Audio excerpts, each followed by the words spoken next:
नमस्कार मंडळी, मी अवनी ब्लॉग्समध्ये तुमचं खूप खूप स्वागत करते। 10 वाजले आहेत, खूप वेळ झालेला आहे आता।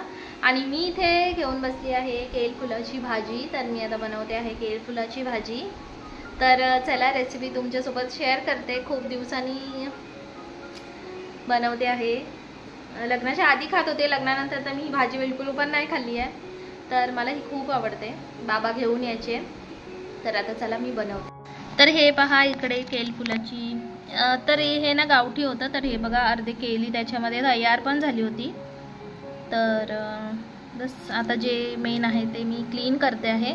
इथं अर्धी कटिंग पण करून ठेवली, ही काली पडते, पाण्यात टाकायला हवी होती। तर इथे सर्वात लहान आहेत, तर हे साफ करायची गरज नाही आहे। हे बघा, छोटे छोटे आहेत। आणि हे ह्याच्यात पण एवढं साफ करायची गरज नाही। तर बऱ्याच जणांना माहितीच असेल की ह्याला कसं साफ करतात, तरीही मी दाखवते। हे खूप पसारा झाला आहे, इग्नोर करा। तर मी तुम्हाला एक क्लीन करून दाखवते आहे।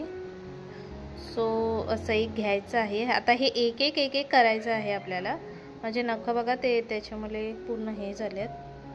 तर अशा प्रकारे ह्याला ओपन करायचं आहे आणि ह्याच्यामधली जी ही कांडी आहे ही काढून टाकायची आहे। आणि जे हे दिसते आहे ना, हेही काढून टाकायचं आहे अशा प्रकारे। तर हे गावठी असल्यामुळे हे छोटूसं आहे, पण जे नॉर्मल असतात त्याच्यामध्ये हे खूप मोठे असतात, एकदम लांब नखांसारखे असतात। तर बस, आणि इथे ना केलं तयार झालं हे बघा, त्याच्यामुळे ना बस एवढंच आहे।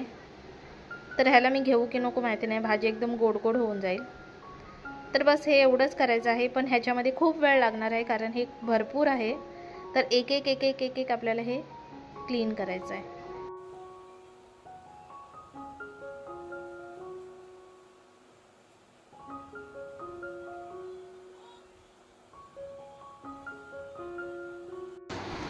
तर मी इथे ओला खोबरा किसून भाजून घेतला आहे आणि त्यासोबत कांदाही भाजून घेतला आहे। तर गरम आहे, थंड झाल्यावर मी वाटून घेणार आहे, कोथिंबीर टाकणार आहे। भाजी बॉईल करून घेतलेली आहे आणि गच्च अशी पिळून घेतलेली आहे।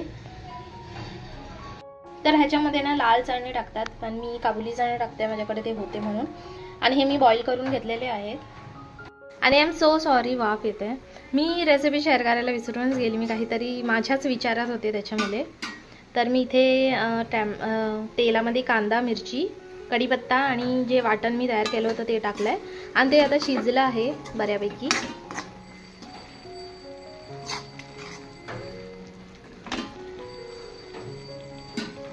आणि आपलं साधं लाल तिखट आणि हळद, बस एवढंच टाकलं आहे।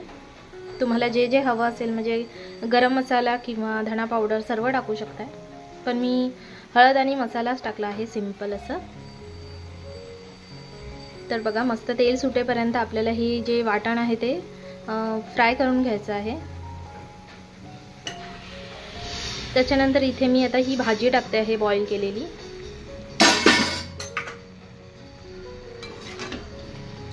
आणि आता हे सगळं चांगलं मिक्स करून घेते आहे। आणि ह्याच्यासोबतच चणे टाकले तरी चालेल, तर मी इथे आता चणेही टाकते आहे। तर त्याचसोबत मी इथे आता चणेही टाकते आहे, कारण दोन्हीही बॉईल आहे, तर भाजी बनवायला जास्त वेळ नाही लागत। तर आता हे सर्व मी मिक्स करून घेते आहे। तोपर्यंत तुम्ही व्हिडिओ लाईक, शेअर आणि सबस्क्राईब करा। एक हाताने मला नाही जमत, मी हे सर्व परतून घेते व्यवस्थित। तर त्या स्टेजला मी इथे थोडं पाणीही घालते आहे, सर्व मसाला एकजीव होण्यासाठी। आणि लगेचच मी मीठ पण टाकणार आहे। तर इथे चवीनुसार मी मीठ घालत आहे। तर पहा, मी मस्त अशी मिक्स केली आहे भाजी। आता मी थोड्या वेळाच्यावर झाकण ठेवणार आहे आणि एक बॉईल आणू देणार आहे। ही भाजी सुकीच छान लागते। तर मी इथे ही भाजी सुकीच बनवणार आहे। आणि इकडे मी पीठ मळून ठेवलं आहे, मला अजून चपात्या करायच्या आहेत। आज मला खूप लेट झालं आहे, ही भाजी साफ करायला खूप वेळ लागतं, पण तशीच ती टेस्टीही लागते। तर ह्या भाज्याही कधीतरी खाव्यात। तर पहा इथे केल फुलाची भाजी झाली आहे रेडी गरमागरम. या खायला मंडळी. तर कशी वाटली तुम्हाला रेसिपी आणि माझा व्हिडिओ कसा वाटला नक्की कळवा. तर व्हिडिओला लाईक करा, शेअर करा आणि सबस्क्राईब करा. थँक्यू. Thanks for watching.